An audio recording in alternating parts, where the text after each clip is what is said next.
Welcome, everyone, and we're happy to have you here with us today for Spotlight on Sunflower Oil. My name is Chris Gould, and I work with the National Sunflower Association on the marketing of USA sunflower oil in Canada. The National Sunflower Association is a grower and industry-based organization that is based in North Dakota.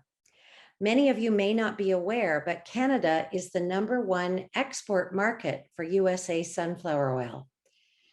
This is partially because there are no refineries for sunflower oil in Canada, and also because Canadians really like sunflower oil. In fact, results from a new omnibus poll show that 81% of Canadians believe that sunflower oil is a healthy oil. And 75% of Canadians are interested in purchasing products, food and beverage products made with sunflower oil. Today, we're going to focus our discussion on the importance of innovating food and beverages for the new health and wellness consumer. Since the pandemic began, Canadians have been much more focused on their health and wellness, and they are very interested in new products and choosing foods that will help their own personal well-being. Many Canadians are eating plant-based foods, and many are also looking for healthier snacks and healthier prepared foods. I'd like to take this opportunity to introduce our panel, who will share their thoughts on the benefits of sunflower oil and the outlook for sunflower oil production for 2022. Today, I'm joined by John Sandbakken, the Executive Director of the National Sunflower Association. I'm also joined by Michelle Peitz, a Technical Solutions Manager who focuses on oil at ADM, and John Shackelford, a Corporate Chef and Culinary Manager at Giraffe Foods. Welcome, John, Michelle, and John. Thanks for having us. Yes, thank you. It's great to be here, Chris. Good to see you all. Before we get started, I'd like to just let the audience know that we are recording this event and it will be sent to you following the presentation. Also, if you want to ask some questions at the end to our panelists, you can simply enter them using the chat button on the bottom of your screen. Finally, we also have at the bottom of the screen a list of sunflower oil suppliers. And if you would like to download that information, you can do so at any time. This year has seen many disruptions to the supply chain in the availability and cost of ingredients around the world and in North America. This has been top of mind with many ingredient suppliers, food manufacturers, and food service personnel. Many people are wondering what's coming for 2022. We're going to start with John Sandbakken. John, oil is an important ingredient used in many food and beverage products. Can you provide us with an overview of this year's sunflower growing season and how the harvest has been going? Well, you know, Chris, what a difference a year makes. The overall U.S. sunflower yield was the highest yield on record in 2020. This past year, we've had some severe to extreme drought conditions occurred in much of North and South Dakota and Minnesota, leading to a difficult growing season for us. And sunflower is a very drought-tolerant plant, and yields this year have been off the record high from last year. But overall, I'd say, we're better than we first thought. And seed quality so far has been excellent with high oil content. And, right now, USD will be releasing its 2021 production estimate in January. And, I really believe that will give us a better idea of how the U.S. production fared this year. Great. John, can you explain what type of sunflower seeds are being crushed for oil? For U.S. sunflower oil, it's basically produced from two types of seed. One is the middle leg variety, and the other is a high oleic type seeds. They differ in oleic levels, and each one offers unique properties. Sunflower is also available in conventional, expeller pressed, and in organic formats. Great, lots of choices. Can you tell us how the crush works and how the refineries determine how much sunflower to crush and how much to be shipped? Well, supply and demand drive how much seed is crushed each year, and sunflower growers can sell their seed to oilseed crushers, the hulling seed market, or the bird food market. Crushers have to compete for seed with these other market options. And as a buyer, to ensure that you have the oil you need throughout the year, you need to stay in touch with your supplier and commit to purchases as early as possible. That in turn would allow your supplier to offer a competitive price to the grower and will persuade them to plant sunflowers, thus ensuring the supply of seed delivered to the crush plant throughout the year. John, a recent study from the Canadian Centre for Food Integrity indicates that 47% of Canadians are actively seeking foods and food ingredients that have minimal environmental impact. How do sunflowers help reduce the impact on the environment? Well, sunflowers enrich and they rejuvenate the soil. They have a deep tap roots that help break up the layers of the soil and help make sunflowers drought resistant. They need a lot less water than many other crops. And growers that plant sunflower use a no-till technique to grow sunflowers. This process decreases soil erosion, and as a result, moisture is retained in the soil. And no-till management of sunflower helps reduce greenhouse gas emissions. That's very interesting. I'm wondering also, and I'm sure a lot of people on the call are also wondering, what can suppliers and food manufacturers and food service personnel expect to see in terms of sunflower availability in the next few months and into 2022? What are things shaping up like? As I mentioned earlier, we're at the point now where we're starting to wrap up harvest, and things look better than we first thought they would be given the drought conditions that we experienced this year. However, it might be just a little too early to forecast how this depends on how the harvest turns out. But planted acres in 2021 were lower than 2020. In some key production areas, as I mentioned, experienced that severe to drought conditions. However, yields have been much better than anticipated due to the drought, and oil content in the seed has been above normal. So I think we'll know more about oil availability when we see those USDA figures in January. Good to hear, and good to hear that the harvest has been going very well. Now we're going to turn our attention to Michelle, and we're going to learn a little bit more about some of the technical side of sunflower oil. Michelle, you work with a variety of customers in your role at ADM. Has there been an increased interest in sunflower oil? And if so, why do you think food manufacturers and food service companies are considering this oil? Absolutely, Chris. There is a lot of interest in sunflower oil, especially the high oleic variety that was mentioned by John. High stability oils like high oleic sunflower oil provide a specific functional attribute, which is oxidative stability, that is important for many applications. Because high oleic sunflower oil is one of the most stable, universally grown oil seeds, sunflowers are familiar to consumers, and it's often on the top of the list of oils that I discuss with customers. So the oleic content and other fatty acids play a part in the oil functions for food products. Are there other nutrition considerations? Yes, absolutely. I would preface this, I am not a lipid nutritionist, so we're going to keep this at a really high level because there's a lot of intricacies to nutrition. Right. But I would direct you to the Health Canada's guidance on choosing healthy fats and limiting saturated fats.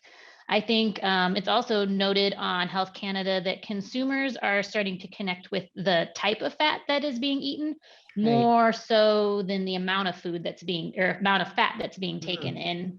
So which as a fats and oils person is really exciting because there are these nuances. Choosing a vegetable oils like sunflower oil that contain more unsaturated fats versus saturated fats is a solution that multiple agencies and nutritional communities are recommending. So sunflower oil is about 8% saturated fat, which is on the lower end of the range of vegetable oils. And the rest of that would be unsaturated fats. So an excellent choice. I agree. um, Michelle, you also mentioned one of the functional attributes of sunflower oil is its oxidative stability. What makes sunflower oil so stable, and why is that important? And what type of foods does this provide value for or benefit? Mhm. Sunflower oil is used for stability in food products, and that's one of the primary reasons it's often discussed and looked at. And so, for food products like crackers, granola, snack bars, and dry mixes, these are all food types where the oil needs to coat a lot of surface area. And these types of applications have different considerations for use this oil this way versus, say, an oil in the actual cracker base. And this is because of the oxidative stability. Mhm. I bet, Chris, I'm sure you're familiar with the old adage that oil and water doesn't mix together, but the same is true for oil and oxygen. They are not friends at all either.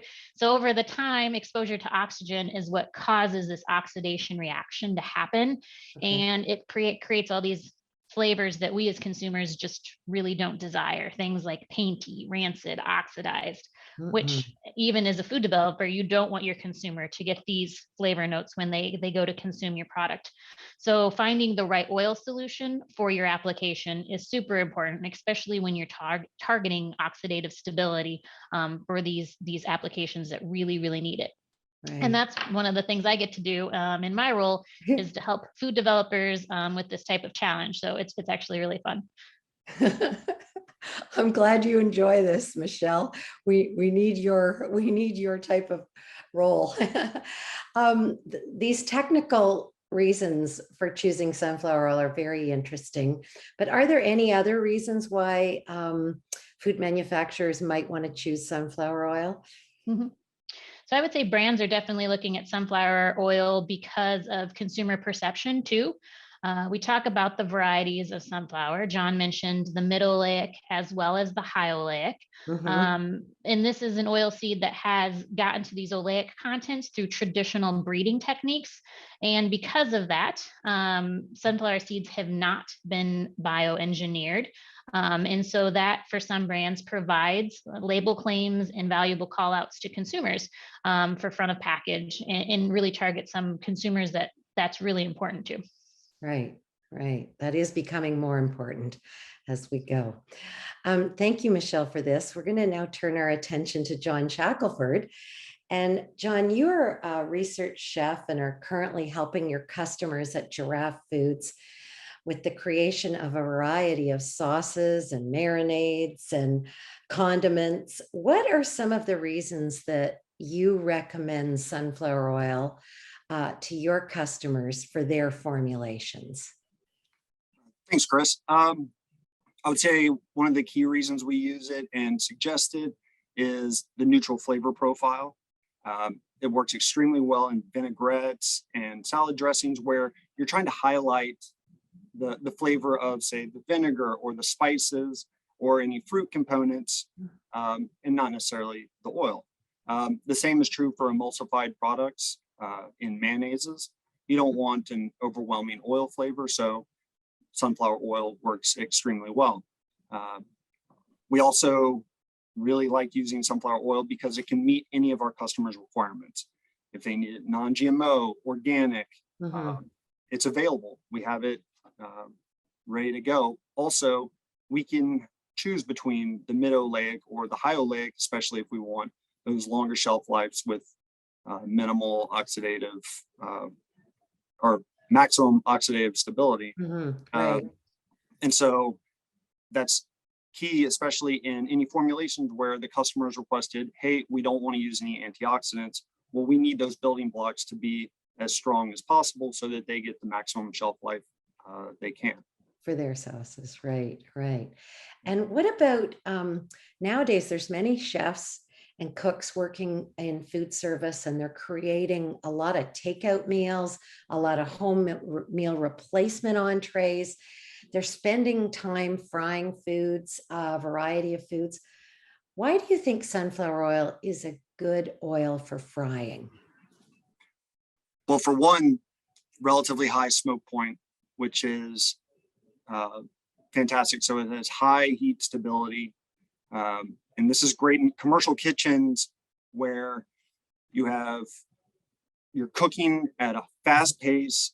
Mhm. You have a lot of burners going. You don't want to worry about if your oil is smoking. If you turn your back and you need to go and throw in some onions into the skillet, having a stable oil is very important. Also, when you have high heat stability, you're not generating any off flavors when you're burning your oil. Right. It's also extremely important when you're frying foods because you're not, the neutral flavor also doesn't impart a flavor to mask the food you're cooking. So, Right. and in industrial frying, having that high heat stability and oxidative stability, you get a longer shelf life as well. Great. And are there any other reasons why corporate chefs who are helping their customers might want to switch to sunflower oil? Uh, Again, just the neutral flavor. So you Yeah. highlight the flavor of the food. Hmm. Um, it's important to showcase the flavor of the food, the spice, the batter, the breading, and the protein or vegetable that you're cooking. Hmm. You not necessarily want to highlight the media that it's being cooked in. Another important thing is with trends these days, people want to know where their food's coming from, if Right. it's good for the environment and the minimal environmental impact that sunflower oil has, leads to some transparency that customers and chefs appreciate. Right. Right. Thanks, John. We're now going to go back to Michelle. And Michelle, I was reading ADM recently unveiled the next big consumer trends.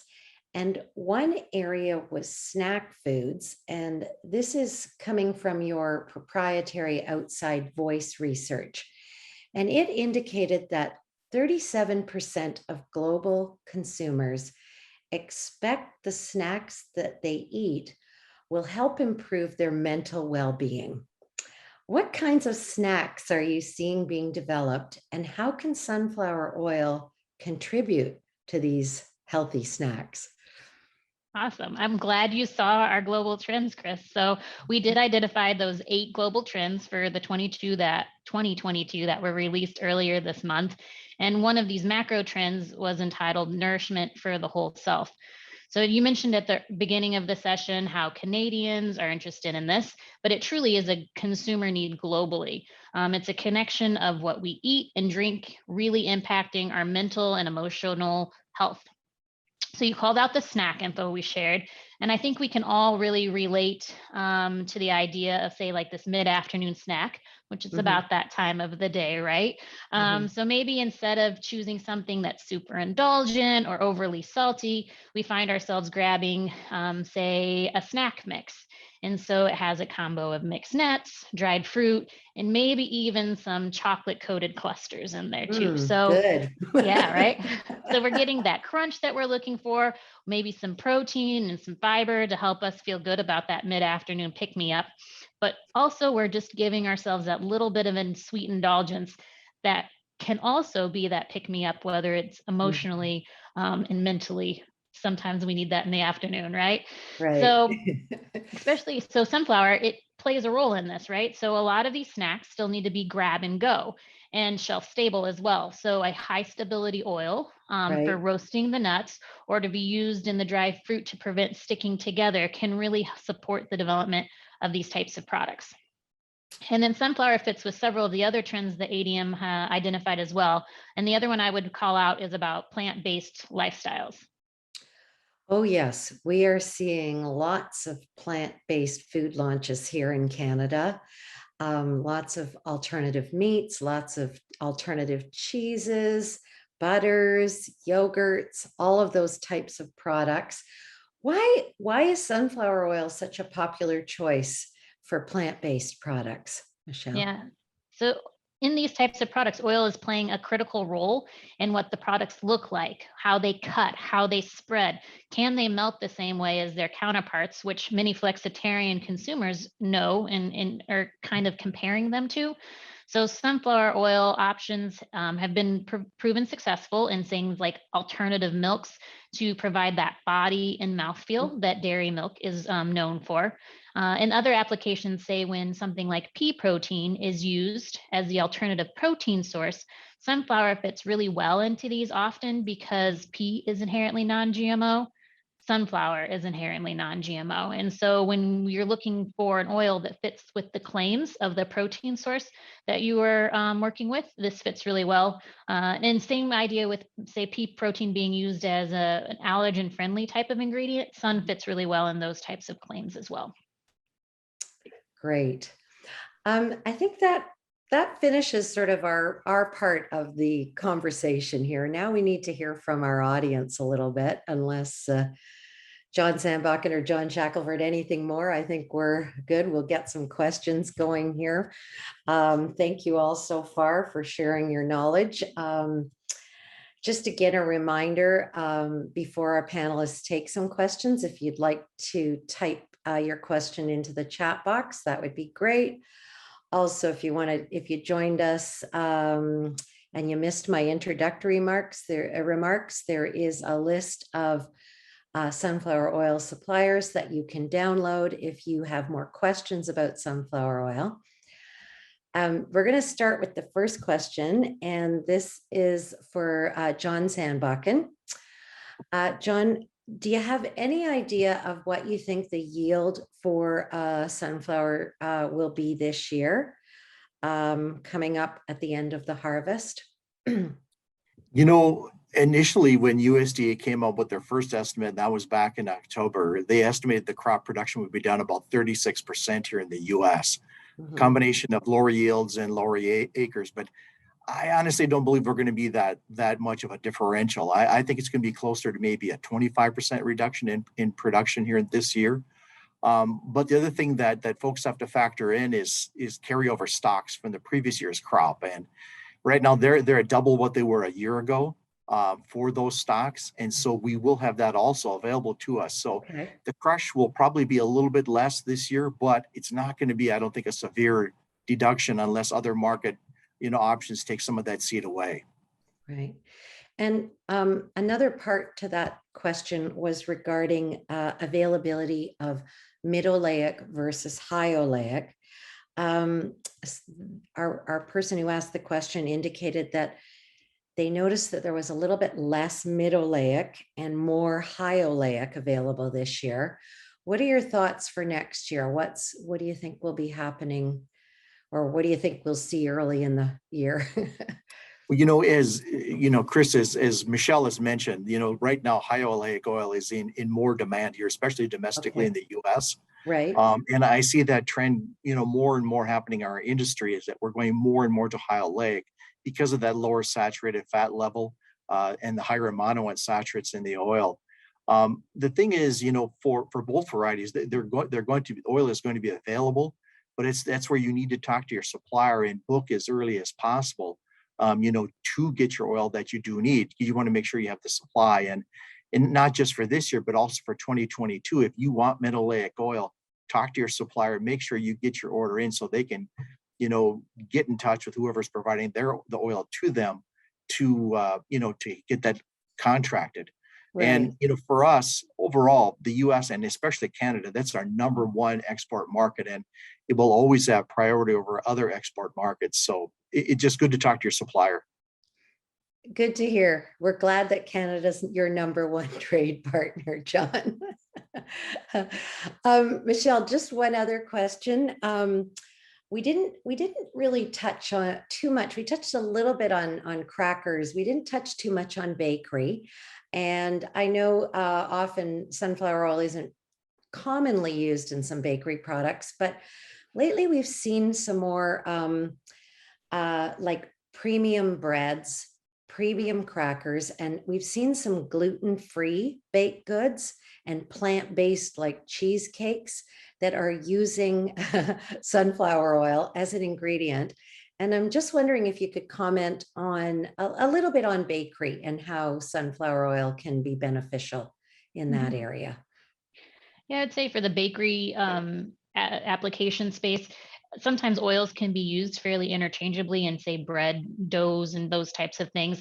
But Right. what sunflower oil can bring to those types of applications, I think, is what you said there, the premiumization of those types of products. So if you're doing something special with the bread, something more artisan, or those connotations with consumers, choosing that oil type that also connects with them in that way is really important. And so sunflower oil has that connection with consumers as being a step above some of the other oil choices that are in the marketplace today. So we do see, as you mentioned, more and more products that are looking at what can sunflower do as far as connecting with consumers and targeting those claims that we're looking for. Great. And just one question now for John Shackelford.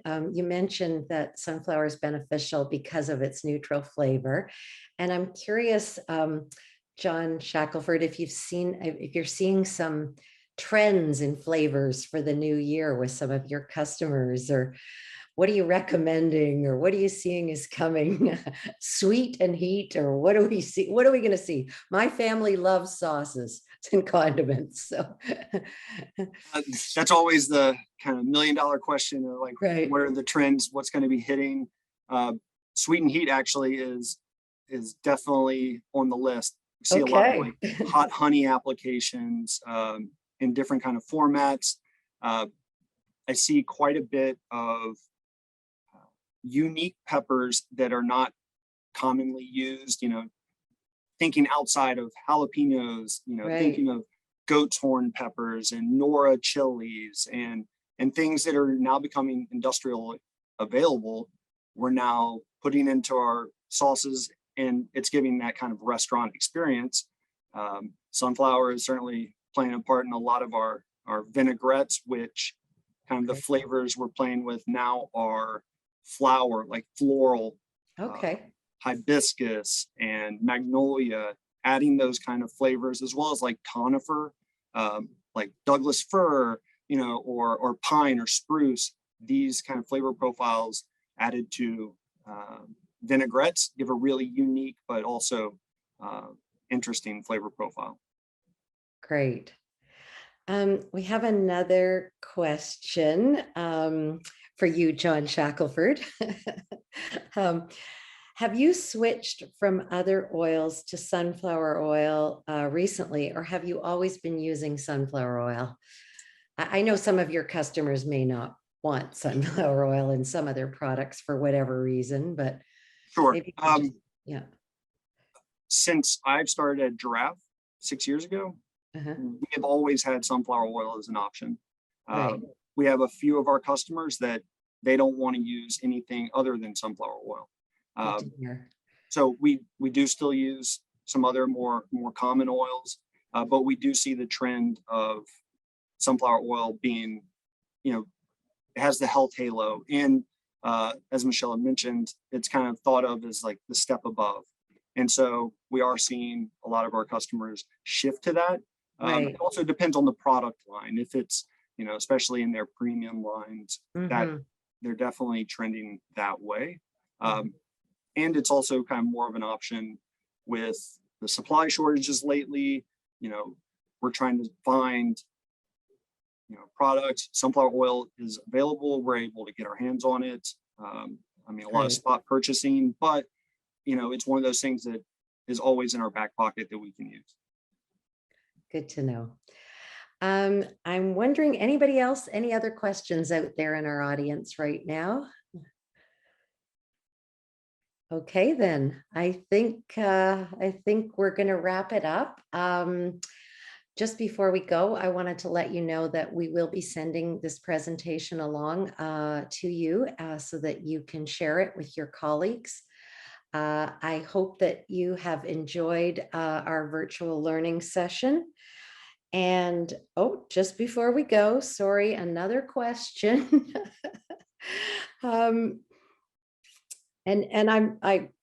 Maybe Michelle, I'll throw this one out to you. Do you think it is interesting for brands to communicate the benefits of sunflower oil on their packaging? Is it important to say that it has sunflower oil, it sunflower oil or sun butter or sunflower seeds?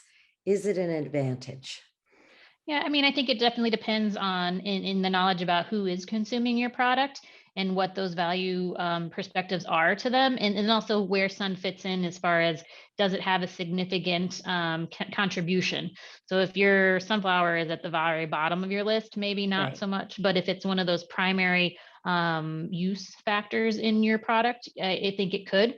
Obviously, it's always good to check with what those claims are with Health Canada and Canadian labeling rules Right. and expectations. But I think, once again, there's something to be said about a lovely, happy, cheerful sunflower. Yeah. And as I mentioned earlier in the presentation, we do have new research that shows, Canadians really do believe sunflower oil is a good choice for products, and they are interested in buying products with sunflower oil and that are made with sunflower oil. So I do think, that's something to take into consideration. So that's it for questions. And if you have any other additional questions, I know that you're going to be able to see my name and email address up on the screen. So please feel free to send me a note, and I can always get some more input from Michelle or John Shackelford or John Sambakken and reply. I'll be happy to reply to you. Also, if you want more information on sunflower oil, please visit sunflowernsa.com. That's the National Sunflower Association's website. There's lots of information there. Thank you very, very much, John Sambakken, John Shackelford, and Michelle. I appreciate you joining us here today. I hope everyone has a good American Thanksgiving who's on this call from the US. And thanks everyone for joining us today.